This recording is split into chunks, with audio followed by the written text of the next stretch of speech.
ಇಂತಹ ಶಕ್ತಿಶಾಲಿ ದಿನ ಈ 5 ವಸ್ತುಗಳನ್ನು ಮನೆಗೆ ತಂದರೆ ತುಂಬಾ ಒಳ್ಳೆಯದಾಗುತ್ತದೆ. ಅಥವಾ 5 ವಸ್ತುಗಳು ತಗೊಂಡು ಬರೋದಕ್ಕೆ ಆಗಿಲ್ಲ ಅಂದರೆ ಅದರಲ್ಲಿ 1 ಅಥವಾ 2 ವಸ್ತುಗಳನ್ನು ಕೂಡ ತಗೊಂಡು ಬರಬಹುದು. ತುಂಬಾ ಕಡಿಮೆ ರೇಟ್ ಇದೆ, ಹಾಗಾಗಿ 5 ವಸ್ತುಗಳನ್ನು ತಗೊಂಡು ಬನ್ನಿ. ಯಾಕೆಂದರೆ ನಾವು ಈ ರೀತಿಯಾಗಿ ಈ 5 ವಸ್ತುಗಳನ್ನು ತಂದು ನಾವು ಪೂಜೆಯ ರೂಮ್ನಲ್ಲಿಟ್ಟು ಪೂಜೆ ಮಾಡಿದ ನಂತರ ಒಂದೊಂದು ಸ್ಥಳದಲ್ಲಿ ಒಂದೊಂದು ವಸ್ತುವನ್ನು ಇಡೋದ್ರಿಂದ ಖಂಡಿತ ವರ್ಷ ಪೂರ್ತಿ ನಿಮಗೆ ಹಣದ ಸಮಸ್ಯೆ ಬರಲ್ಲ. ಇನ್ನು ಮನೆಯಲ್ಲಿ ಸುಖ, ಶಾಂತಿ, ನೆಮ್ಮದಿ ಅನ್ನೋದು ದೊರೆಯುತ್ತದೆ. ನೀವು ಕೈ ಹಾಕಿದ ಕೆಲಸದಲ್ಲೆಲ್ಲ ಜಯ ಅನ್ನೋದು ಸಿಗ್ತಾ ಹೋಗುತ್ತದೆ. ಹಾಗಾಗಿ ಈ 5 ವಸ್ತುಗಳು ಯಾವುವು ಎಂದು ನೋಡೋಣ ಬನ್ನಿ. ಅದಕ್ಕೂ ಮುಂಚೆ ನೀವಿನ್ನು ಚಾನಲ್ಗೆ ಸಬ್ಸ್ಕ್ರೈಬ್ ಆಗಿಲ್ಲ ಅಂದರೆ ಈಗಲೇ ಸಬ್ಸ್ಕ್ರೈಬ್ ಆಗಿ, ಹಾಗೆ ವಿಡಿಯೋಗೆ ಲೈಕ್ ಮಾಡಿ, ವಿಡಿಯೋ ಸ್ಕಿಪ್ ಮಾಡದೆ ಕೊನೆ ತನಕ ನೋಡಿ. ಎಲ್ಲರೂ ಭಕ್ತಿಯಿಂದ ಓಂ ಶ್ರೀ ಮಹಾಲಕ್ಷ್ಮಿ ನಮಃ ಅಂತ ಕಮೆಂಟ್ ಮಾಡಿ. ಸ್ನೇಹಿತರೆ, ಮೊದಲನೆಯ ವಸ್ತು ಉಪ್ಪು. ನಾವು ಅಡುಗೆ ಮಾತ್ರವಲ್ಲದೆ ವಾಸ್ತುಶಾಸ್ತ್ರದಲ್ಲೂ ಕೂಡ ಉಪ್ಪು ಬಹಳ ಮುಖ್ಯ. ಇದು ನಕಾರಾತ್ಮಕ ಶಕ್ತಿಯನ್ನು ಹೀರಿಕೊಳ್ಳುತ್ತದೆ ಮತ್ತು ಧನಾತ್ಮಕ ಶಕ್ತಿಯನ್ನು ಹೆಚ್ಚಿಸುತ್ತದೆ ಅಂತಾನೆ ಹೇಳ್ಬೋದು. ಹಾಗಾಗಿ ಉಪ್ಪಿಗಿಂತ ರುಚಿ ಇಲ್ಲ, ತಾಯಿಗಿಂತ ಬಂಧು ಇಲ್ಲ ಅಂತ ಗಾದೆ ಮಾತು ಕೂಡ ಕೇಳಿದ್ರಿ. ಉಪ್ಪು ಇಲ್ಲದೆ ಯಾವ ಅಡುಗೆಯೂ ಕೂಡ ರುಚಿ ಇರುವುದಿಲ್ಲ. ಹಾಗಾಗಿ ಉಪ್ಪು ಕೇವಲ ಅಡುಗೆ ಮಾತ್ರವಲ್ಲದೆ ವಾಸ್ತುದೋಷಕ್ಕಾಗಲಿ ಅಥವಾ ಸೌಂದರ್ಯಕ್ಕೂ ಕೂಡ ನಾವು ಉಪ್ಪನ್ನು ಬಳಸ್ತೀವಿ. ಉಪ್ಪನ್ನು ಲಕ್ಷ್ಮೀ ದೇವಿಗೆ ಹೋಲಿಕೆ ಮಾಡ್ತಾರೆ. ಹಾಗಾಗಿ ಈ ದಿನ ನೀವು 1 kg ಆಗುವಷ್ಟು ಅರಳುಪ್ಪನ್ನು ತಗೊಂಡು ಬಂದು ನೀವು ಗ್ಲಾಸ್ ಬಾಕ್ಸ್ ಆಗಲಿ ಅಥವಾ ಪಿಂಗಾಣಿ ಡಬ್ಬಿಯಲ್ಲಿ ಉಪ್ಪನ್ನು ಹಾಕಬೇಕಾಗುತ್ತದೆ. ಯಾವುದೇ ಕಾರಣಕ್ಕೂ ನೀವು ಪ್ಲಾಸ್ಟಿಕ್ ಡಬ್ಬಿಯಲ್ಲಿ ಆಗಲಿ ಅಥವಾ ಸ್ಟೀಲ್ ಡಬ್ಬಿಯಲ್ಲಿ ಉಪ್ಪನ್ನು ಯೂಸ್ ಮಾಡಬಾರದು. ಉಪ್ಪನ್ನು ಆ ಡಬ್ಬಿಗಳಲ್ಲಿ ಹಾಕಬಾರ್ದು. ಈ ರೀತಿಯಾಗಿ ನೀವೇನಾದರೂ ಪ್ಲಾಸ್ಟಿಕ್ ಡಬ್ಬಿಯಲ್ಲಿ ಅಥವಾ ಸ್ಟೀಲ್ ಡಬ್ಬಿಯಲ್ಲಿ ಉಪ್ಪು ಹಾಕಿದರೆ ಮನೆಯಲ್ಲಿ ಮನಃಶಾಂತಿ ಇರುವುದಿಲ್ಲ. ಮನೆಯಲ್ಲಿ ತುಂಬಾ ಕಿರಿಕಿರಿ ಆಗ್ತಾ ಇರುತ್ತದೆ. ಇನ್ನು ಮನೆಯಲ್ಲಿ ಜಗಳಗಳು ಜಾಸ್ತಿ ಆಗ್ತಾ ಇರುತ್ತದೆ. ಇನ್ನು ದರಿದ್ರನೆ ಅನ್ನೋದು ಹೆಚ್ಚಾಗ್ತಾನೆ ಇರುತ್ತದೆ. ಅದಕ್ಕೋಸ್ಕರ ಯಾವುದೇ ಕಾರಣಕ್ಕೂ ನಾವು ಪ್ಲಾಸ್ಟಿಕ್ ಸ್ಟೀಲ್ ಡಬ್ಬಿಯ ಉಪ್ಪನ್ನು ಹಾಕಬಾರ್ದು. ನೀವು ಪಿಂಗಾಣಿ ಅಥವಾ ಗ್ಲಾಸ್ ಬಾಕ್ಸಲ್ಲೇ ಉಪ್ಪನ್ನು ಹಾಕಬೇಕಾಗುತ್ತೆ. ಈ ರೀತಿಯಾಗಿ ನೀವು 1 kg ಉಪ್ಪನ್ನು ತಗೊಂಡು ಬಂದು ಈ ದಿನ ಬೆಳಿಗ್ಗೆ ಆದರೂ ಪರವಾಗಿಲ್ಲ ಅಥವಾ ಸಾಯಂಕಾಲ ಆದರೂ ಪರವಾಗಿಲ್ಲ, ನೀವು ಈ ರೀತಿಯಾಗಿ ಉಪ್ಪನ್ನು ತರೋದ್ರಿಂದ ಮನೆಯಲ್ಲಿ ಲಕ್ಷ್ಮಿ ಶಾಶ್ವತವಾಗಿ ನೆಲೆಯೂರುತ್ತಾಳೆ ಅಂತಾನೆ ಹೇಳ್ಬೋದು. ಇನ್ನು ಎರಡನೆಯ ವಸ್ತು ಯಾವುದು ಅಂದರೆ ಕವಡೆ. ಎಷ್ಟು ಕವಡೆ ತರಬೇಕು ಅನ್ನೋದಾದರೆ 6 ಕವಡೆಗಳನ್ನು ತರಬೇಕಾಗುತ್ತೆ. ಅದರಲ್ಲೂ ಅವು ಯೆಲ್ಲೋ ಕಲರ್ ಇರುವಂಥದ್ದು. ನೀವು ನೋಡಿಕೊಂಡು ಯೆಲ್ಲೋ ಕಲರ್ ಇರುವಂತಹ ಕವಡೆಗಳನ್ನು ಆರಿಸಿಕೊಂಡು ತರಬೇಕಾಗುತ್ತದೆ. 6 ಕವಡೆ ತಂದರೆ ಸಾಕು. ಇನ್ನು ಮನೆಗೆ ತಗೊಂಡು ಬಂದ ತಕ್ಷಣ ಏನು ಮಾಡಬೇಕು ಅನ್ನೋದಾದರೆ ಒಂದು ಬೌಲಲ್ಲಿ ನೀವು ನೀರು ಹಾಕಿ ಆ ನೀರಿಗೆ ಸ್ವಲ್ಪ ನೀವು ಅರಿಶಿನ ಹಾಕಿ ಈ ಕವಡೆಗಳನ್ನೆಲ್ಲ ಶುದ್ಧಿ ಮಾಡ್ಕೋಬೇಕು. ಯಾಕೆ ಅಂದರೆ ಅಲ್ಲಿ ಎಷ್ಟೊಂದು ಜನ ಮುಟ್ಟಿರ್ತಾರೆ. ನಾವು ಡೈರೆಕ್ಟಾಗಿ ತಗೊಂಡು ಹೋಗಿ ದೇವರ ಮನೆಯಲ್ಲಿಟ್ಟು ಪೂಜೆ ಮಾಡಬಾರ್ದು. ಅದಕ್ಕೋಸ್ಕರ ನೀವು ಅರಿಶಿನದ ನೀರಿನಿಂದ ಇದನ್ನೆಲ್ಲ ಸ್ವಚ್ಛ ಮಾಡಿಕೊಂಡು ನಂತರ ಒಂದು ಒಳ್ಳೆ ಬಟ್ಟೆಯಲ್ಲಿ, ಶುದ್ಧವಾದ ಬಟ್ಟೆಯಲ್ಲಿ ಎಲ್ಲ ಒರೆಸಿ ನೀವು ಕವಡೆಗಳನ್ನು ಒಂದು ಕೆಂಪು ಬಟ್ಟೆ ಮೇಲೆ ಇಡಬೇಕಾಗುತ್ತದೆ. ದೇವರ ಮನೆಯಲ್ಲಿ ಇದನ್ನು ಕೂಡ ಬೆಳಿಗ್ಗೆ ಆದರೂ ಪರವಾಗಿಲ್ಲ, ಇಲ್ಲಾಂದರೆ ನೀವು ಗೋಧೂಳಿ ಸಮಯದಲ್ಲಿ ನೀವು ಪೂಜೆಯನ್ನು ಮಾಡಬಹುದು. ಒಂದು ಚಿಕ್ಕದು ಹೊಸ ಬಟ್ಟೆಯನ್ನು ನೀವು ಕೆಂಪು ಬಟ್ಟೆ ತಗೊಳ್ಳಿ. ಕೆಂಪು ಬಟ್ಟೆಯಲ್ಲಿ 6 ಕವಡೆಯನ್ನು ಇಟ್ಟು ಅದಕ್ಕೆ ಅರಿಶಿನ ಕುಂಕುಮ ಇಟ್ಟು ಸ್ವಲ್ಪ ಅಕ್ಷತೆ ಹಾಕಿ ನೀವು ಒಂದು ಹೂವನ್ನು ಇಟ್ಟು ಮಹಾಲಕ್ಷ್ಮಿ ಮುಂದೆ ಇಟ್ಟು ಪೂಜೆಯನ್ನು ಮಾಡಬೇಕಾಗುತ್ತದೆ. ಪೂಜೆ ಮಾಡಿ ಅದನ್ನು ನಂತರ ಧೂಪ ದೀಪಗಳನ್ನೆಲ್ಲ ತೋರಿಸಿ ನೀವು ಅದನ್ನು ಒಂದು ಗಂಟು ಕಟ್ಟಬೇಕು. ಗಂಟಿಗೂ ಕೂಡ ನೀವು ದೇವರ ಮನೆಯಲ್ಲಿ ಇಟ್ಟು ಪೂಜೆ ಮಾಡಿ ನಂತರ ನೀವು ಕ್ಯಾಶ್ ಇಡ್ತೀರಲ್ವಾ, ಆ ಕ್ಯಾಶ್ ಬಾಕ್ಸಲ್ಲಿ ಅಥವಾ ನೀವು ಎಲ್ಲಿ ಜ್ಯುವೆಲ್ರಿ ಇಡ್ತೀರಲ್ವ ಸ್ನೇಹಿತರೆ, ಅಲ್ಲಿ ಇಡಬೇಕಾಗುತ್ತದೆ. ಈ ರೀತಿಯಾಗಿ ಇಡೋದ್ರಿಂದ ಮಹಾಲಕ್ಷ್ಮಿ ನಮ್ಮ ಮನೆಯಲ್ಲಿ ಶಾಶ್ವತವಾಗಿ ನೆಲೆ ಇರುತ್ತಾಳೆ. ಅದರಲ್ಲೂ ವರ್ಷಕ್ಕೊಂದು ಸರಿ ಬರುವಂತಹ ಈ ಯುಗಾದಿ ಹಬ್ಬದ ದಿನ ಈ ವಸ್ತುಗಳನ್ನು ಮಾಡಿದರೆ ತುಂಬಾ ಒಳ್ಳೆಯದು. ಇನ್ನು 3ನೇ ವಸ್ತು ಯಾವುದು ಅಂದರೆ ಅಕ್ಕಿ. ಅಕ್ಕಿ ನಮ್ಮ ಮನೆಯಲ್ಲಿ ಆಲ್ರೆಡಿ ಇರುತ್ತೆ, ಆದರೆ ಈ ದಿನ 1 kgಯಷ್ಟು ನೀವು ಅಕ್ಕಿಯನ್ನು ತರಬೇಕಾಗುತ್ತದೆ. ಅಕ್ಕಿಯನ್ನು ತಗೊಂಡು ಬಂದು ನೀವು ಅಕ್ಕಿ ಡಬ್ಬ ಯೂಸ್ ಮಾಡ್ತೀರಲ್ಲ, ಆ ಅಕ್ಕಿಯಲ್ಲಿ ಹಾಕಬೇಕಾಗುತ್ತದೆ. ನಂತರ ನೀವು ಹೊಸ ಅಕ್ಕಿ ತಂದಿರ್ತೀರಲ್ಲ, ಆ ಅಕ್ಕಿಯಲ್ಲಿ ನೀವು 1 ಹಿಡಿ ಆಗುವಷ್ಟು ನೀವು ಅಕ್ಕಿಯನ್ನು ತಗೋಬೇಕಾಗುತ್ತದೆ. 1 ಹಿಡಿ ಆಗುವಷ್ಟು ಅಕ್ಕಿಯನ್ನು ತಗೊಂಡು ಒಂದು ಹಿತ್ತಾಳೆ ಅಥವಾ ತಾಮ್ರದ ತಟ್ಟೆ ಆಗಬಹುದು ಅಥವಾ ಬೌಲ್ ಆಗಬಹುದು, ಆ ತಟ್ಟೆಯಲ್ಲಿ ಹಾಕಿ ನೀವು ಅದನ್ನು ದೇವರ ಮನೆಯಲ್ಲಿ ಮಹಾಲಕ್ಷ್ಮಿಯ ಫೋಟೋ ಮುಂದೆ ಇಡಬೇಕಾಗುತ್ತೆ. ನಂತರ ಅದಕ್ಕೆ ಸ್ವಲ್ಪ ಒಂದು ಚಿಟಿಕೆ ಆಗುವಷ್ಟು ಅರಿಶಿನ ಕುಂಕುಮ ಒಂದು ಹೂವನ್ನು ಇಟ್ಟು ನೀವು ಮಹಾಲಕ್ಷ್ಮಿ ಹತ್ರ ಬೇಡ್ಕೊಳ್ಳಿ. ಅಮ್ಮ, ನನಗೆ ವರ್ಷ ಪೂರ್ತಿ ಯಾವುದೇ ಕಾರಣಕ್ಕೂ ನಮಗೆ ಹಣದ ಕೊರತೆ ಆಗಬಾರ್ದು, ಅನ್ನದ ಕೊರತೆ ಆಗಬಾರ್ದು ಅಂತ ನೀವು ಮಹಾಲಕ್ಷ್ಮಿಯನ್ನು ಬೇಡ್ಕೊಡ್ಬೇಕಾಗುತ್ತದೆ. ನಂತರ ಏನು ಮಾಡಬೇಕು ಅನ್ನೋದಾದರೆ, ಅದರಲ್ಲಿ ಒಂದು ಚಿಟಿಕೆ ಆಗುವಷ್ಟು ಅಕ್ಕಿ ತಗೊಂಡು ನೀವು ಒಂದು ಹೊಸ ಕೆಂಪು ಬಟ್ಟೆ ತಗೊಂಡಿರ್ತೀರಲ್ಲ, ಆ ಕೆಂಪು ಬಟ್ಟೆಯಲ್ಲಿ ನೀವು ಒಂದು ಚಿಟಿಕೆ ಆಗುವಷ್ಟು ಅಕ್ಕಿಯನ್ನು ಕಟ್ಟಿ ಅದನ್ನು ನೀವು ಕ್ಯಾಶ್ ಬಾಕ್ಸ್ ಅಥವಾ ಜ್ಯುವೆಲರಿ ಎಲ್ಲ ಇಡ್ತೀರಲ್ವಾ, ಅಲ್ಲಿ ಇಡಬೇಕಾಗುತ್ತದೆ. ನಂತರ ಸ್ವಲ್ಪ ಅಕ್ಕಿ ತಗೊಂಡು ನೀವು ವ್ಯಾನಿಟಿ ಬ್ಯಾಗಲ್ಲಿ ಅಥವಾ ನಿಮ್ಮ ಪರ್ಸ್ನಲ್ಲಿ 1, 2, 3 ಅಕ್ಕಿ ಕಾಳು ಹಾಕೊಳ್ಳಿ. ಇನ್ನು ಗಂಡಸರಾದರೆ ಅವರ ವ್ಯಾಲೆಟಲ್ಲಿ ಕೂಡ 1, 2, 3 ಅಕ್ಕಿ ಕಾಳು ಹಾಕಿದರೆ ಸಾಕು. ಈ ರೀತಿಯಾಗಿ ಮಾಡಿ ಅದು ವರ್ಷ ಪೂರ್ತಿ ಇರಲಿ ಸ್ನೇಹಿತರೆ. ಅದು ಏನೂ ಆಗಲ್ಲ, ಅಕ್ಕಿ ಅಲ್ವಾ, ಏನೂ ಹಾಳಾಗಲ್ಲ. ಹಾಗಾಗಿ ನೀವು ಅದನ್ನು ನೆಕ್ಸ್ಟ್ ಇಯರ್ ಒಳಗಡೆ ನೀವು ಅದನ್ನು ತಗೊಂಡು ಹೋಗಿ ಯಾರೂ ತುಳಿಯದೇ ಇರುವಂತಹ ಜಾಗದಲ್ಲಿ ಹಾಕಬೇಕಾಗುತ್ತದೆ. ಈ ರೀತಿಯಾಗಿ ಮಾಡಿಕೊಳ್ಳೋದ್ರಿಂದ ಮಹಾಲಕ್ಷ್ಮಿ ನಿಮ್ಮ ಮನೆಯಲ್ಲಿ ಶಾಶ್ವತವಾಗಿ ಉಳಿತಾಳೆ. ಇನ್ನು ಬರುವಂತಹ ವರ್ಷದಲ್ಲಿ ನಿಮ್ಮ ಮನೆಯಲ್ಲಿ ಸುಖ, ಸಂತೋಷ, ನೆಮ್ಮದಿ ಅನ್ನೋದು ನೆಲೆಸ್ತಾ ಹೋಗುತ್ತೆ. ಹಾಗಾಗಿ ಆ ದಿನ 1 kg ಆಗುವಷ್ಟು ಅಕ್ಕಿ ಆದರೂ ನೀವು ತಗೊಂಡು ಬಂದು ಈ ರೀತಿಯಾಗಿ ಮಾಡಿ ನೋಡಿ, ನಿಮ್ಮಲ್ಲಿ ಎಷ್ಟು ಚೇಂಜಸ್ ಆಗುತ್ತೆ ಅಂತ ನಿಮಗೆ ಗೊತ್ತಾಗುತ್ತದೆ. ಇನ್ನು 4ನೆಯದಾಗಿ ನಾವು ಯಾವ ಕೆಲಸವನ್ನು ಮಾಡಬೇಕು ಅನ್ನೋದಾದರೆ, ಈ ದಿನ ಬೆಳಿಗ್ಗೆ 6 ಗಂಟೆಯಿಂದ 9 ಗಂಟೆಯ ಒಳಗಡೆ ಆಗಲಿ ಅಥವಾ ಸಾಯಂಕಾಲ 5 ಗಂಟೆಯಿಂದ 7 ಗಂಟೆಯ ಒಳಗಡೆ ಆಗಲಿ ನಾವು ಅರಳಿ ಮರದ ಹತ್ರ ಹೋಗಬೇಕು. ಹೋಗೋ ಸಮಯದಲ್ಲಿ ನಾವು ಒಂದು ತಾಮ್ರದ ಚೊಂಬಲ್ಲಿ ಅಥವಾ ತಾಮ್ರದ ತಂಬಿಗೆಯಲ್ಲಿ ನೀವು ಶುದ್ಧವಾದ ನೀರನ್ನು ಹಾಕಿ ಅದರಲ್ಲಿ ಸ್ವಲ್ಪ ಹಾಲು ಹಾಗೆ ಒಂದು ಸ್ವಲ್ಪ ಬೆಲ್ಲವನ್ನು ಹಾಕ್ಕೋಬೇಕಾಗುತ್ತದೆ. ಇನ್ನು ಅದರ ಜೊತೆ ನಾವು ಒಂದು ದೀಪ, ಶುದ್ಧವಾದ ತುಪ್ಪ ಮತ್ತು 2 ಬತ್ತಿಗಳನ್ನು ತಗೊಂಡು ಹೋಗಬೇಕಾಗುತ್ತದೆ. ಇನ್ನು ನೀವು ಅರಳಿ ಮರದ ಹತ್ರ ಹೋಗಿ ನೀವು ನಮಸ್ಕಾರ ಮಾಡಿಕೊಂಡು ಮೊದಲು ನೀವು ಏನು ನೀರು ತಗೊಂಡು ಹೋಗಿರ್ತೀರಲ್ಲ, ಆ ನೀರನ್ನು ಅರಳಿ ಮರದ ಬುಡಕ್ಕೆ ಹಾಕಬೇಕಾಗುತ್ತದೆ. ಅದರಲ್ಲಿ ಶ್ರೀಮನ್ನಾರಾಯಣ ಮತ್ತು ಮಹಾಲಕ್ಷ್ಮಿ ವಾಸಿಸುತ್ತಾರೆ. ಹಾಗಾಗಿ ಅರಳಿ ಮರದ ಬುಡದಲ್ಲಿ ನೀವು ಆ ಶುದ್ಧವಾದ ನೀರು, ಒಂದು ಸ್ವಲ್ಪ ಬೆಲ್ಲ ಹಾಗೇನೆ ಹಾಲನ್ನು ತಗೊಂಡು ಹೋಗಿ ಬುಡದಲ್ಲಿ ಹಾಕಿ ಮತ್ತು ಅರಳಿ ಮರಕ್ಕೆ 12 ಪ್ರದಕ್ಷಿಣೆಯನ್ನು ಹಾಕಬೇಕಾಗುತ್ತೆ. ಸ್ನೇಹಿತರೆ, 12 ಪ್ರದಕ್ಷಿಣೆ ಆದಮೇಲೆ ನೀವು ಅಲ್ಲೇ ಕೂತ್ಕೊಂಡು ಒಂದು ತುಪ್ಪದಿಂದ ದೀಪವನ್ನು ಹಚ್ಚಬೇಕು. ದೀಪಕ್ಕೂ ಕೂಡ ಅರಿಶಿನ ಕುಂಕುಮ ಹಾಗೆಯೇ ಒಂದು ಹೂವನ್ನು ಇಟ್ಟು ಶುದ್ಧವಾದ ತುಪ್ಪವನ್ನು ಹಾಕಿ 2 ಬತ್ತಿಯನ್ನು ಹಾಕಿ ನೀವು ಅಲ್ಲಿ ದೀಪವನ್ನು ಹಚ್ಚಿ ನೀವು ಶ್ರೀಮನ್ನಾರಾಯಣನನ್ನು, ಮಹಾಲಕ್ಷ್ಮಿಯನ್ನು ಬೇಡ್ಕೋಬೇಕಾಗುತ್ತದೆ. ಅಮ್ಮ, ಈ ವರ್ಷ ನಾನು ಇಷ್ಟೆಲ್ಲ ಕಷ್ಟಪಟ್ಟಿದ್ದೀನಿ, ಬರೋ ವರ್ಷ ನನಗೆ ಸುಖಕರ ಜೀವನ ಇರಲಿ, ನಾನು ಅಂದುಕೊಂಡ ಕೆಲಸಗಳೆಲ್ಲ ನನಗೆ ಆಗಲಿ ಅಂತ ನೀವು ಅಮ್ಮನನ್ನು ಬೇಡಿಕೊಳ್ಬೇಕಾಗುತ್ತದೆ. ಇನ್ನು ಶ್ರೀಮನ್ನಾರಾಯಣನ ಸಮೇತ ನಮ್ಮ ಮನೆಗೆ ಬಾ ಅಮ್ಮ ಅಂತ ಮಹಾಲಕ್ಷ್ಮಿಗೆ ನೀವು ನಮಸ್ಕಾರ ಮಾಡಿಕೊಂಡು ನೀವು ಮನೆಗೆ ಬರಬೇಕಾಗುತ್ತದೆ. ಇನ್ನು ಕೊನೆಯ ವಸ್ತು ಯಾವುದು ಅನ್ನೋದಾದರೆ ಅರಿಶಿನದ ಕೊಂಬು. ಸ್ನೇಹಿತರೆ, ಇದನ್ನು ನಾನು ಪ್ರೀವಿಯಸ್ ವಿಡಿಯೋದಲ್ಲೂ ಕೂಡ ನೀವು ನೋಡಿರಬಹುದು. ಆದರೂ ಈಗಲೂ ಕೂಡ ನಾನು ಸ್ವಲ್ಪ ಶಾರ್ಟ್ ಆಗಿ ಇದರ ಬಗ್ಗೆ ತಿಳಿಸಿಕೊಡ್ತಿದ್ದೀನಿ.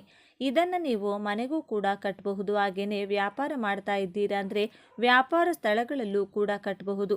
ಈ ರೀತಿಯಾಗಿ ನೀವು ಈ ಅರಿಶಿನದ ಕೊಂಬನ್ನು ಬಾಗಿಲಿಗೆ ಕಟ್ಟೋದ್ರಿಂದ ಗುರುಬಲ ಅನ್ನೋದು ಹೆಚ್ಚಾಗ್ತಾ ಹೋಗುತ್ತದೆ. ನೀವು ವಾಹನ ಖರೀದಿ ಆಗ್ಬೋದು ಅಥವಾ ಮನೆ ಖರೀದಿ ಮಾಡೋರು ಅಥವಾ ನಮಗೆ ಹಣ ಬರ್ತಾ ಇಲ್ಲ ಅನ್ನೋರಾಗಲಿ ಅಥವಾ ಮದುವೆ ಸೆಟ್ ಆಗ್ತಾ ಇಲ್ಲ, ಮಕ್ಕಳಾಗ್ತಾ ಇಲ್ಲ, ಯಾವುದೇ ಒಂದು ಶುಭ ಕಾರ್ಯಗಳು ಆಗ್ತಾ ಇಲ್ಲ ಅಂದರೆ ನೀವು ಈ ವರ್ಷ ಈ ರೀತಿಯಾಗಿ ಕಟ್ಟಿ ನೋಡಿ, ತುಂಬಾ ಒಳ್ಳೆಯದಾಗುತ್ತದೆ. ನಾವು ಎಷ್ಟು ಅರಿಶಿನದ ಕೊಂಬು ತಗೋಬೇಕು ಅನ್ನೋದಾದರೆ ಸಮಸಂಖ್ಯೆಯಲ್ಲಿ ತಗೋಬೇಕು. 2, 4, 6, 8, 10 ಈ ರೀತಿಯಾಗಿ ಸಮಸಂಖ್ಯೆಯಲ್ಲಿ ತಗೊಳ್ಬೇಕಾಗುತ್ತದೆ. ನಮ್ಮ ಬಾಗಿಲು ಎಷ್ಟು ಉದ್ದ ಇರುತ್ತೆ, ಎಷ್ಟು ಉದ್ದ ನಾವು ಕಟ್ಟಬೇಕಾಗುತ್ತೆ. ನೀವು ಒಂದು ವೈಟ್ ದಾರವನ್ನು ತಗೊಂಡು ಅರಿಶಿನದ ನೀರಿನಲ್ಲಿ ಮಿಕ್ಸ್ ಮಾಡಿಕೊಂಡು ಅರಿಶಿನದ ದಾರವನ್ನು ಮಾಡಿಕೊಳ್ಬೇಕಾಗುತ್ತೆ. ನಂತರ ನಾವು ಇದನ್ನು ಹೂ ಕಟ್ಟೋ ರೀತಿಯಾಗಿ ಆದರೂ ಕಟ್ಬೋದು. ಇಲ್ಲ ಅಂತಂದರೆ ನೀವು ಸ್ವಲ್ಪ ಜಾಗ ಬಿಟ್ಕೊಂಡು ನೀವು ಅದನ್ನು ಗಂಟು ಹಾಕಿಕೊಂಡು ಕೂಡ ಕಟ್ಕೋಬಹುದು. ಈ ರೀತಿಯಾಗಿ ಕಟ್ಕೊಂಡು ನೀವು ಇದನ್ನು ಯಾವಾಗ ಕಟ್ಟಬೇಕು ಅಂತಂದರೆ ಈ ದಿನ ಬೆಳಿಗ್ಗೆ ಆದಷ್ಟು ಬ್ರಾಹ್ಮಿ ಮುಹೂರ್ತದಲ್ಲಿ ಕಟ್ಟಿದರೆ ತುಂಬಾ ಒಳ್ಳೆಯದು. ಇಲ್ಲಾಂತಂದರೆ 9 ಗಂಟೆಯ ಒಳಗಡೆ ಈ ಕೆಲಸವನ್ನು ಮಾಡಿಕೊಳ್ಬೇಕಾಗುತ್ತದೆ. ಮೊದಲು ನೀವು ಎಣ್ಣೆ ಸ್ನಾನ ಮಾಡಿ ನಂತರ ನೀವು ಹೊಸ ಬಟ್ಟೆಯನ್ನು ಹಾಕ್ಕೊಂಡು ಅಥವಾ ಶುದ್ಧವಾದ ಬಟ್ಟೆಯನ್ನು ಹಾಕ್ಕೊಂಡು ನೀವು ಎಲ್ಲರೂ ಅಂತಂದರೆ ಈ ದಿನ ಎಲ್ಲರೂ ಬೇಗ ಎದ್ದು ಸ್ನಾನಗಳೆಲ್ಲ ಮುಗಿಸಿ ನಂತರ ಮೊದಲು ನಾವು ಹೊಸಲಿಗೆ ಇದನ್ನು ಕಟ್ಟಿ ಮೊದಲು ನೀವು ಇದನ್ನು ಕಟ್ಟಿಬಿಡಿ. ಇದು ಎಷ್ಟು ದಿನ ಇರಬೇಕು ಅಂದರೆ ಎಷ್ಟು ದಿನ ಆದರೂ ಇರಬಹುದು ಸ್ನೇಹಿತರೆ. ಇದಕ್ಕೆ ಇಷ್ಟೇ ದಿನ ಇರಬೇಕು ಅಂತೇನಿಲ್ಲ. ಅಕಸ್ಮಾತ್ ಹಳೆಯದಾಗಿ ಕಟ್ಟಾಯಿತು ಅಂತಂದರೆ ಅಂದಲ್ಲಿ ಸಮಯದಲ್ಲಿ ನೀವು ತಗೊಂಡು ಹೋಗಿ ಹರಿಯೋ ನೀರಿಗೂ ಬಿಡಬಹುದು.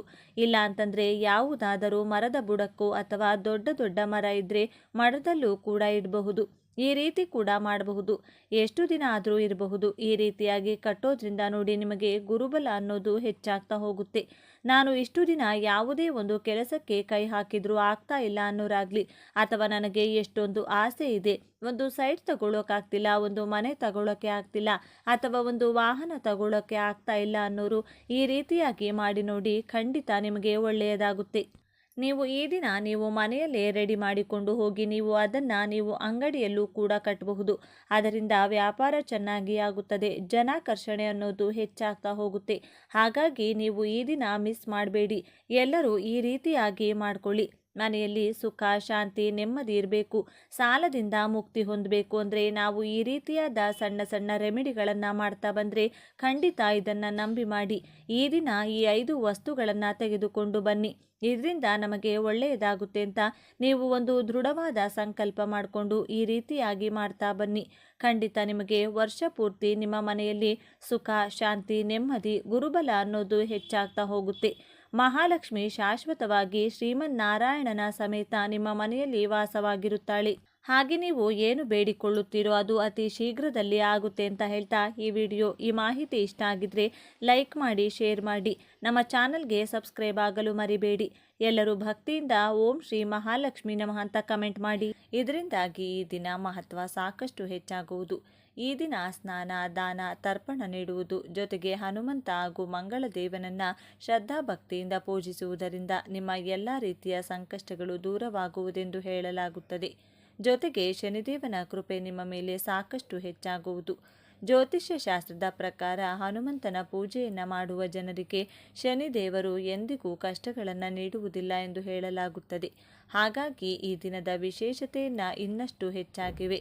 ಈ ದಿನ ಸಾಕಷ್ಟು ಲಾಭದಾಯಕವಾಗಿರುವುದರಿಂದ ಹೆಚ್ಚಿನ ಸುಖ ಸಮೃದ್ಧಿಯನ್ನು ನೀಡಲಿದೆ.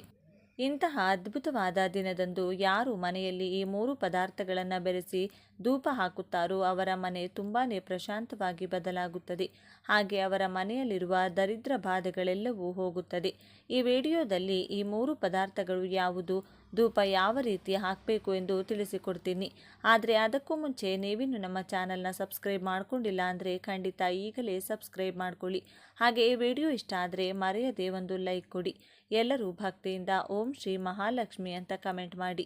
ಸ್ನೇಹಿತರೆ, ಈ ದಿನ ಅಂದರೆ ಲಕ್ಷ್ಮೀ ದೇವಿಗೆ ತುಂಬ ಇಷ್ಟ. ಅವತ್ತು ಯಾರು ಲಕ್ಷ್ಮೀ ದೇವಿಯ ಆರಾಧನೆ ಮಾಡ್ತಾರೋ ಅವರಿಗೆ ಖಂಡಿತ ಲಕ್ಷ್ಮೀ ಕಟಾಕ್ಷ ಪ್ರಾಪ್ತಿಯಾಗುತ್ತದೆ.